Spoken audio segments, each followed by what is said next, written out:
Welcome to another episode of Money You Should Ask, where everyone has something they can teach you. I'm your host, Bob Wheeler. In this episode, we are going to explore why we do what we do when it comes to money. As a CPA for the past 30 years, let me say 25 because that makes me sound younger. I have seen it all when it comes to money and emotions. And if you think I'm talking about my clients, I'm not. I'm talking about myself. My relationship with money has been, and sometimes still is, an emotional roller coaster. Maybe that's something you're also familiar with. Good news. You and I are not the only ones. Our next guest is going to share their money beliefs, money blocks, and life challenges as well. Buckle your seatbelt and enjoy the ride.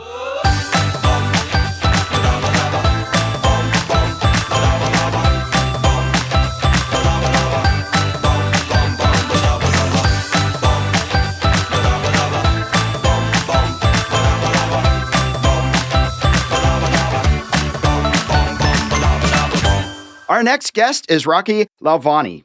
Rocky started with nothing when his parents immigrated to the United States when he was 2 years old, and his parents were in their 40s. It was his parents' second time starting over in life as they moved here to experience the American dream. In spite of a lot of struggles and his mom passing away when he was 7, Rocky has been able to achieve financial and life success. Today, Rocky loves to share his journey and inspire others to achieve their dreams even faster by serving as Chief Profitability Advisor for business owners, where he teaches them how to ensure they get paid and make profit a priority. He also hosts 2 podcasts of his own called The Profit Answer Man, where he helps people become more profitable, and another one called Richer Souls that focuses on how to create the life of your dreams once you've made your money. Rocky, welcome to the show. It's so great to have you. Thank you so much for having me here today, Bob. Excited to chat with you.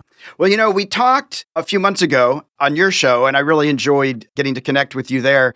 And I'm just excited to hear about your journey. One of the things that comes to mind when I read your bio is this part about immigrant parents.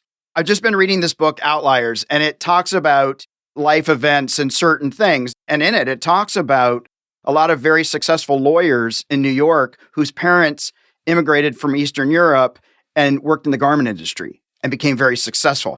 And so a lot of lawyers, you could look and see that their parents were immigrant garment makers. And I'm wondering, how did having immigrant parents lay it out for you? Like make things good, make things bad? I sometimes have a belief that immigrant parents have more appreciation than people that are born here. I don't know how much it's a matter of appreciation. I think it's a matter of when you don't have anything and you have to work hard for it, it kind of gives you that edge. And it also gives you probably a little bit of fear. Like once you're successful, you don't want to go back, right? So I think that's a bigger part of it. It's that whole drive to succeed. And also, I think no limitations. What separates the immigrants who do real well is they're willing to adapt to their new culture and new country, but they've also got this underlying kind of drive to be successful and knowing that, hey, I've come here for that, and they're going to work hard for it. And the other half of that problem, we always talk about the third generation, right? Because the first generation really struggles, propels the second generation, and then the third generation gets babied. And it doesn't turn out so well. So there is that dichotomy that comes across from that. How do you take care of the third generation? Because I would assume you've got a third generation behind you. And, it's interesting, but I have a client and they're in their 5th generation of a company and they bring in the kids and then they bring in the kids and it's been passed down from grandfather to father and I don't see that a lot. No, part of that is you have to have an expectation that your kids have to struggle. And that's not what we all want, right? We want our kids to have it easy. A lot of us will say, oh, I don't want them to have to go through the struggles I went through. I can prevent that. But it's going through those struggles that makes them successful. It gives them grit. And that's the conversations we have is when you're wealthy, how do you give your kids grit? How do you put that fire in their belly. In our saying, we have a very simple saying: your parents are rich, you're poor. You're going to have to figure it out. Yeah. I mean, we don't make our kids suffer, but at the same point, they are not handed everything. Yep. They understand that they have to work for things, and creating an appreciation for doing the work. Do you find with the people you work for, because I'm sort of jumping back and forth here, I know, but I'm thinking about the people that you advise and work with, and not all of them probably have an immigrant story, or it's been many generations. And I'm wondering if there's like this part about making profit a priority and being able to pay yourselves. Do some people come into this unconsciously, maybe with a mindset of, poor me, I'm a little bit of a victim. It just doesn't always work out for me. How do you navigate that? So one of the first questions that I ask all my clients is just basically tell me about how you grew up and how you learned about money. So I want to understand the underlying beliefs that they already have, what they were taught as kids, and what they believe today, because that'll give me a pretty good idea. I think the bigger problem, and this was my big aha moment, I just assumed business owners understood the business of business, and they don't. Most of them went into business for whatever it is that they loved. They didn't go into business because they were business people. And so for many of them, whatever money baggage they come into the business with, they're going to carry forward. Most people just ignore the numbers. Math is hard, so I'm not going to look at it. And that's, I think, why so many business owners struggle, because they don't have a guaranteed paycheck. Yeah, it's interesting. As a CPA, I didn't plan on having my own business. Like, that became my business, right? I'm doing taxes. I have hired many CPAs that had their own business for about 6 months and then got out of it because they're great at doing taxes. They're not great at invoicing. They're not great at saying, hey, you got to pay your bill. They're not great at HR and navigating the staff. That's a whole nother set of problems. It is. Not only that, you have to be good at sales. Right. Hey, you talk about the things people don't like, talking about money, doing sales. Right. And yet, those are the two biggest things a business owner's got to focus on. Yeah, absolutely. Do you remember in your aha moments where you had a money belief that maybe came from your parents, fear of losing it again, or anything where you all of a sudden said, oh my gosh, we need to let this go? When I was a kid, I decided I wanted to be a millionaire. One of the things that we got being immigrants is that we saw people at different economic levels. So even though we came over and we were starting at the bottom, we saw people within the family or relatives who had wealth. And I was like, that looks pretty good. I want to be a millionaire. And so what do? You read the paper, you read the books. It was a long time ago, so we didn't have the internet and all of this. And I would always read the Wall Street Journal or Money Magazine or something. And invariably, about every 6 or 7 years, it would be the same story. Some guy in his 50s, having the time of his life, worked his way up the corporate ladder, big salary, and then the recession hits, he loses his job, he doesn't make any changes to his lifestyle, and 2 years later, he's broken, everything is fallen apart. Right. And I was like, I never want to be that guy at 50 who gets let go and his whole financial life falls apart. You fall off the top of the mountain. Yeah. And so I did everything I could to make sure that never happened. Yeah, I did work for a couple people and learned the ropes. And I never wanted to be beholden to somebody else deciding whether or not I was going to get a paycheck. I mean, I had a very good working career. Mm-hmm. And I was an employee and I did really well until I didn't. Right? Right. But the thing is, because I had built wealth, I was able to walk away and say, okay, I'm out. I'm done. I'm not going to do this anymore. What do I really want to do? And then I focus on that. But it was a long, drawn out process. Why do you think people have these? I mean, I have ideas like our parents don't talk about money, but we have so many issues about talking about money and we have so many blind spots, it seems. And I'm always amazed with some of my entrepreneurs, and I agree with you. I've got to know their story. because anything I give them or tell them isn't going to matter if I don't understand their money traumas or their money, money defenses. Is there a common thread that you see with the entrepreneurs and the people you work with? I've asked a lot of people about their money stories. Mhm. And one common theme is it doesn't matter where you start. Right. The second theme is somewhere along the way, they decided to get comfortable with money or to learn how money worked. Now, there's a very small percentage of people that came naturally to. Right. There's a very small percentage of people where their parents actually taught them money. For most of the rest, at some point, somewhere along the journey, they had a money aha or a money realization, and they started to change the way that they thought about money. And then they went and started learning, and they figured it out for themselves. And that's usually what has led to their success, getting comfortable. And they don't teach money in school. They don't. They just don't. And it's interesting. I think, I was talking earlier about having that aha moment and then having to let it go. I don't believe you always necessarily let things go. Like there are certain things that I can still do and go, oh, there's that again. But at least I can be conscious. So when something pops up that says, let's sabotage this, I could smack the crap out of it.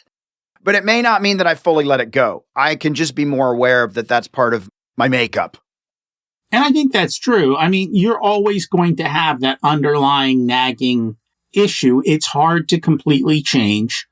But once you have awareness, then you can address it. And you're going to constantly slide backwards. And you're sliding backwards. And you shake yourself up and you get up and you go back and do it again. So how do you deal with, and I did this myself, and I know a lot of people do this. Yeah, I'm going to pay myself first starting in June. Like 3 months from now, I'm going to start following the rules. There's just a couple things going on today, but I'm going to get on the path like soon. And I'm going to start saving, but I'm waiting. I've got a bonus check coming in a bit, and I'm going to use that. What do you say to those folks? Because I find that a lot. Like I'm almost ready. So I think the biggest thing is to start with tiny habits. BJ Fogg does a lot of work in this space. And I always tell this joke. Do you know what the heaviest weight is at my gym? The front door. Okay. See, nobody can open it. Right. So if you think about this, the way to do this is say to somebody, hey, just go to the gym and walk around. I don't want you to do anything. Open the front door and walk around. Yeah. And the next time you walk in, go pick out a piece of equipment and sit on it. And the next time you walk in, just use it, but don't put any weight onto it. Just do the motion. And little by little, you get there. So what I tell people is take a baby step. Just save a little bit. Get in the habit of doing it. And then over time, crank up your habits. Yeah. So it's the same thing. Just start, get the motion in place, and then go from there. Now, they say with money, one of the things that does work is, and I don't know that all 401k programs will do this, but if you set a date and you automate the start without you having to do anything else, that's perfectly fine. You'll say, okay, in 3 months, well, go ahead, open up the account or set up the automation and then tell it to start on that date and get out of the way. Yeah, I definitely feel like automation is a real helpful way to trick ourselves for the better or to get ourselves out of our own way, whether it's investing in gold, whether it's putting money in a mutual fund or the stock market or putting money in a savings account. Start automatically with small numbers, baby steps. Baby steps. And some plans will allow you to set an annual increase. And so they're automatically making it happen for you. You set it up and you never have to think about it again. And over time, you will see massive success, 1% at a time. But you keep adding 1%, you do it 20 times, and now you have a 20% savings rate, which is pretty decent. Absolutely.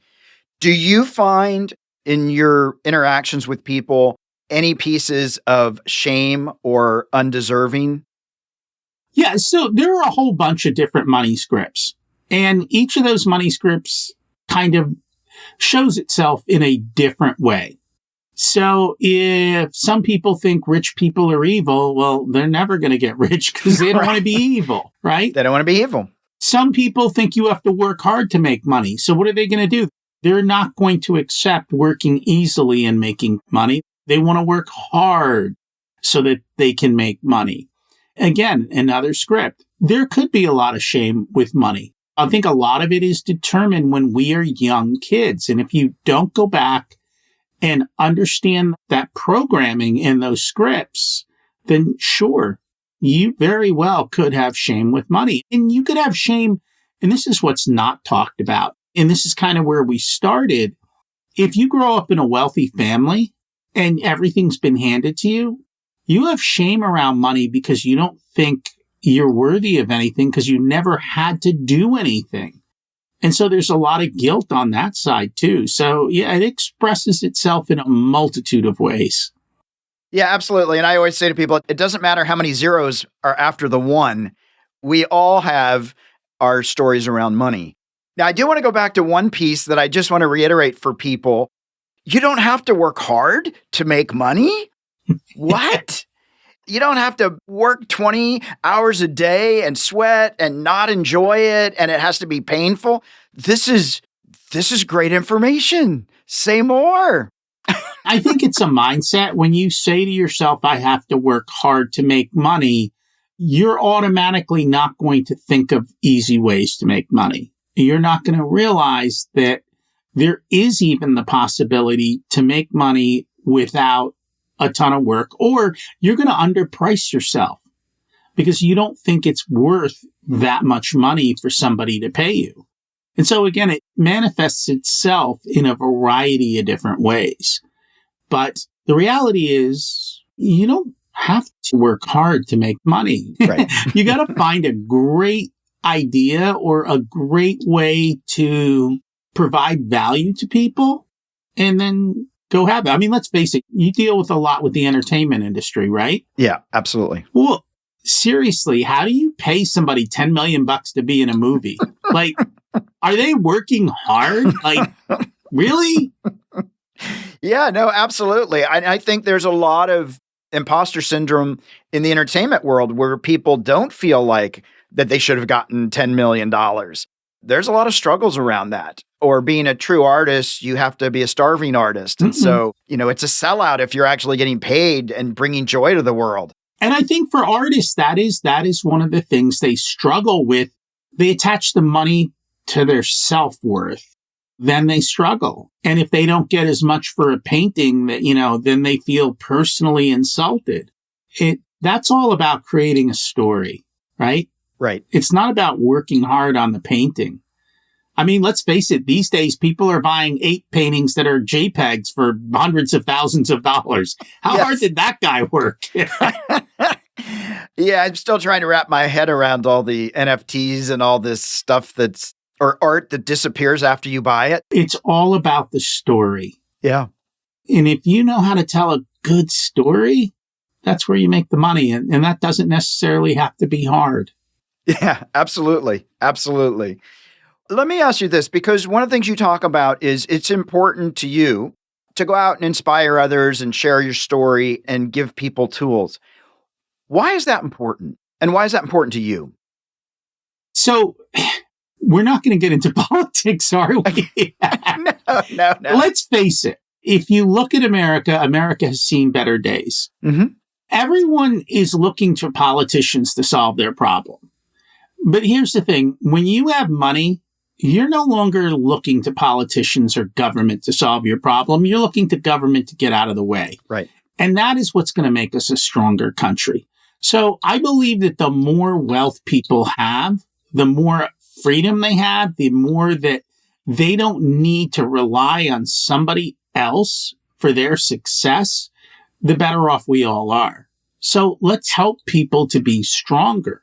And let's do that. Right now, you have a pretty decent amount of wealth transfer in that there are a lot of people who have concentrated wealth. Mm-hmm. But the reality of that is we've elected to do that. Those people didn't get wealthy because they were greedy or evil. They got wealthy because they provided something of value and we all decided it was valuable.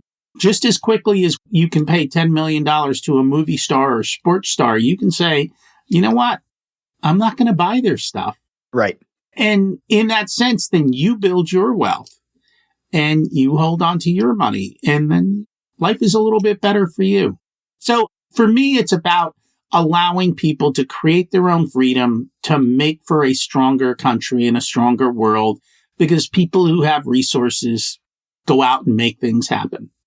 Absolutely. In the long run, it makes each one of us more self-empowered to actually be able to control our destiny as opposed to being a victim or floating in the wind, waiting to see where it takes us.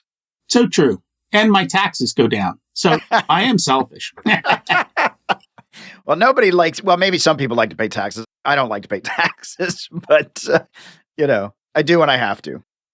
When you have conversations with your kids, I hear some people say, well, it's so hard to have these conversations with kids, right? It's a lot of work. Why?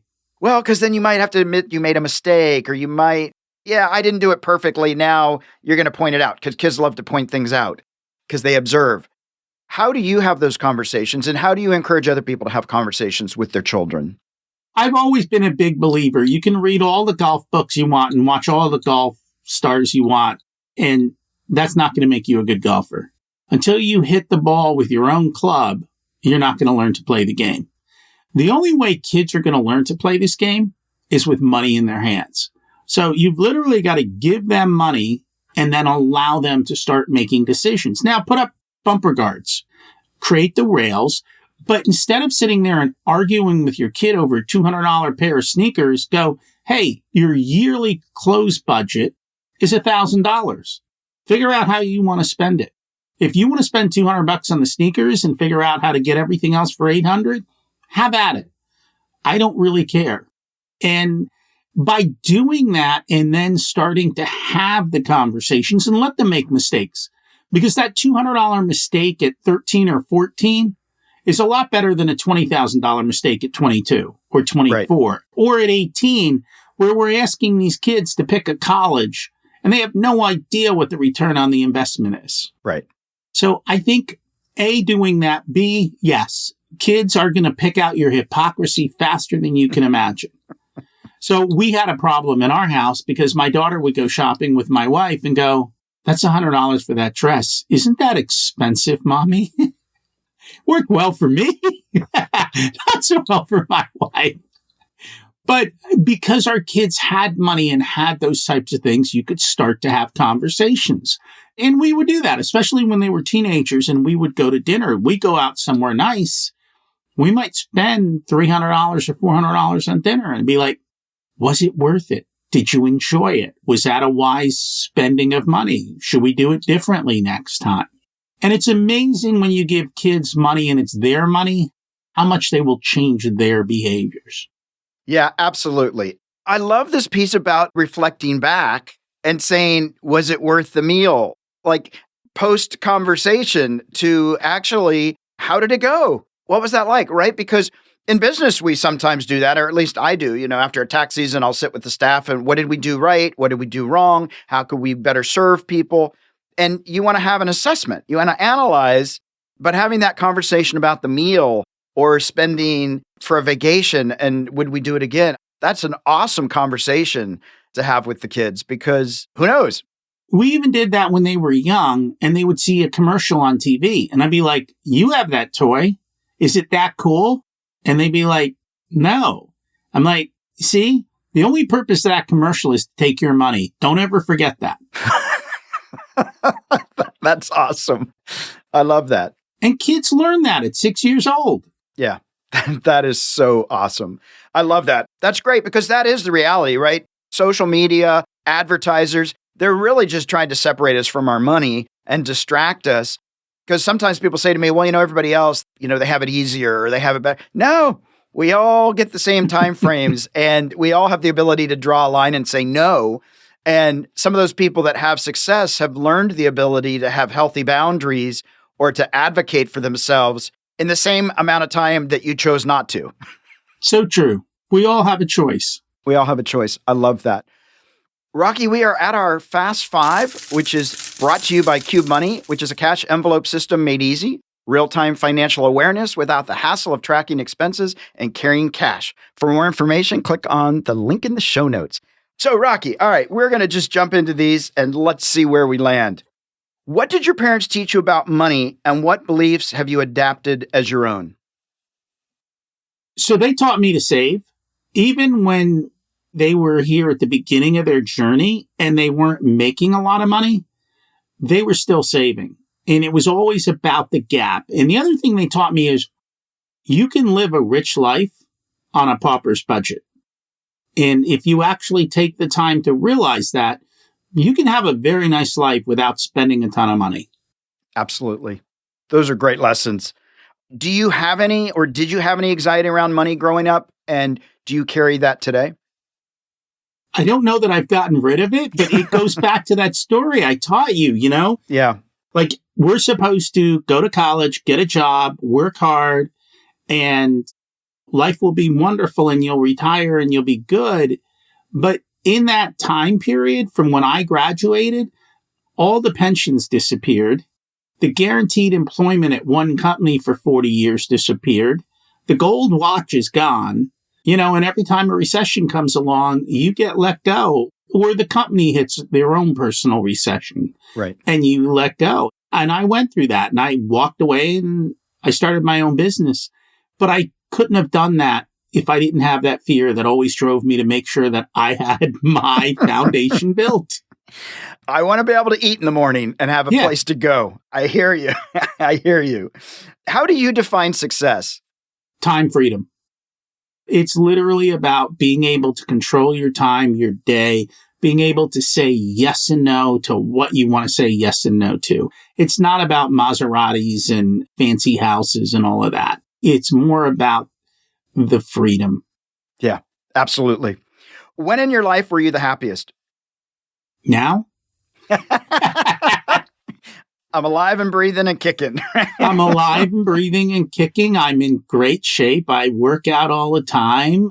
Life is pretty good right now. I mean, if you're not, everything compounds. So happiness should compound too. If you're not making yourself a little bit happier each day, then what's going on? Now, are you going to have pitfalls and things that happen? Sure, we can't control everything, but your overall trajectory should be going in the right direction. I love that. I love compounding happiness. And based on compounding interest, let's compound some happiness. That sounds awesome. Do you have an embarrassing money moment that you'd be willing to share? I always thought I knew how to invest in stocks. I still don't. But I can tell you that I have made so many mistakes in investing with regards to selling. We're supposed to buy low, sell high. The reality is we all buy high and sell low. Yeah. And I continue to do that. Just this morning, I was looking at a stock I owned. I'm like, oh my God, that was a horrible decision. It's down 90%. I'm like, well, how did this happen? Yeah. But that happens all the time because I didn't set an automation up for that. I should have put in my sell order as soon as I bought it. I should have had an exit strategy. I didn't. And you forget about it, then this is what happens. And a lot of this is when the stock market goes down, it triggers the same emotions in us that happen when a tiger leaps out of the forest in front of you. Yeah. And learning to overcome that is really difficult. And most people just close their eyes and walk away, unfortunately. Yeah, it's so hard because even though I talk about money and emotions all the time, I'm looking at my investments right now and I'm trying not to have I'm not trying not to panic, right? I'm like, and then I know better. So now I try just not looking because it's too stressful. It'll bounce back. Like the stock markets are going up and down because of emotions, not just because of the economy. And if we can remember that, I've had so many clients jump out when everything dropped, and then it is definitely a realized loss. It's hard. Correct. Yeah. And I've had a few people who are in the hedge fund business who said to me, when we see a mass exodus of money, we know the markets are about to take off. Because that means that everyone has thrown in the towel and the blood is in the streets, and now we can run. Absolutely. If everybody else is exiting, it's not the time to exit. Right.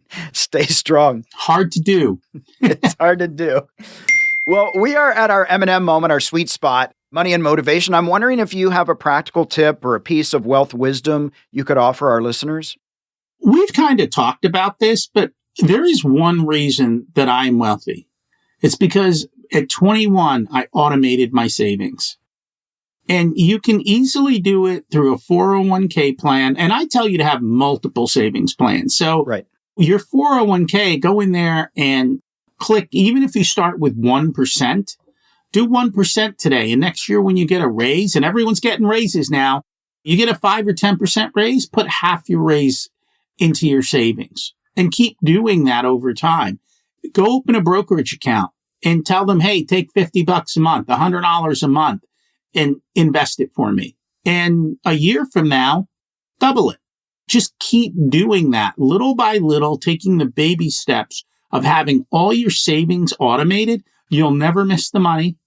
And over time, it'll grow. And pretty soon, you'll have a very high savings rate. And then you'll blink your eyes and you'll be like, wow, I'm wealthy. Yeah, absolutely. I think that's so true. I have people put it in the budget as an expense. And you just have the money come out. If you have it come out weekly, you're just not going to notice it. I just always tell people, please don't have it linked to your checking account because it is not an overdraft protector. It's a savings account. Oh, yes. Because, some people are like, oh, well, my savings covers it. Well, then that's not your savings.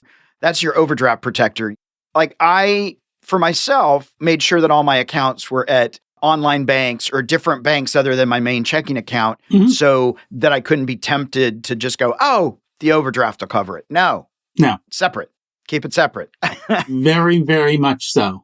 Yeah, but it's amazing how that money can grow. And you can do that also for buying gold. You can do it for a lot of different things where you set that up. I go crazy when people tell me that their company matched on the 401k and they didn't take advantage of it. It's free money. I like free money. So, they'll tax it eventually. But, well, Rocky, we're coming to the end here. And, one of the things I really appreciate about this conversation and just in general talking with you is you're very grounded. Even in telling the stories about investing, there wasn't like, oh my God, I'm so ashamed of it. It's just a knowing and owning of where you are with things. And even with the ups and downs or the getting fired, there's no like, oh, this was horrible and they've got to blame everybody. It's just part of the ups and downs. I really, really appreciate this piece about just reminding everybody that you don't have to work hard for money because I think so many people think you do. But that other piece about compounding happiness, for me, the whole point here is to be happy. Like, can we have a little fun and can life be a little enjoyable? Because otherwise, what's the point? For me, what's the point? And if we don't nurture that happiness, if we keep thinking we're going to be happy when we get over there and we're going to be happier when we get the bigger house, we've got to cultivate that happiness and let it compound rather than I'm waiting for my happiness to show up. I was guilty of that one too. Yeah. I've learned. It's easy to do, but I really appreciate that reminder that we're here to have a good time, be a little bit kinder, be a little more grateful, and just show up in the world in a way that can serve other people and inspire other people. And so I just really appreciate your very practical and grounded approach to things. I love baby steps. I'm a big baby step person. I talk about that a lot as well because I think that's how we cultivate habits. And I love now, I will remember that the biggest weight is the gym door because that is so true. That is so true. So thank you so much. Where can people find you online and in social media? So if you're a business owner, we teach all of this for business owners. And the podcast is Profit Answer Man. And then regardless of who you are, if you kind of want to figure out the rest of life beyond the money and have good money skills, all of that is at Richer Soul. And either of those places or just Google my name, you'll find me. All right. And it's a pretty distinct name. It's Rocky Lalvani. Yeah. You put that in, I'll show up the first 10 pages of Google. There you go. Well, Rocky, thank you so much. It's been such a pleasure, and I really appreciate you taking the time. Thank you so much for having me today. It's been a lot of fun.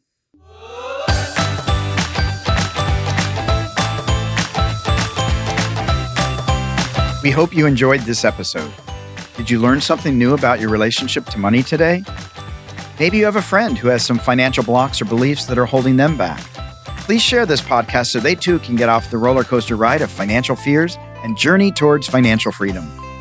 To learn how to have a healthy relationship with money, visit themoneynerve.com. That's nerve, not nerd. We'll be back next week with another perspective on money and the emotions that bind us.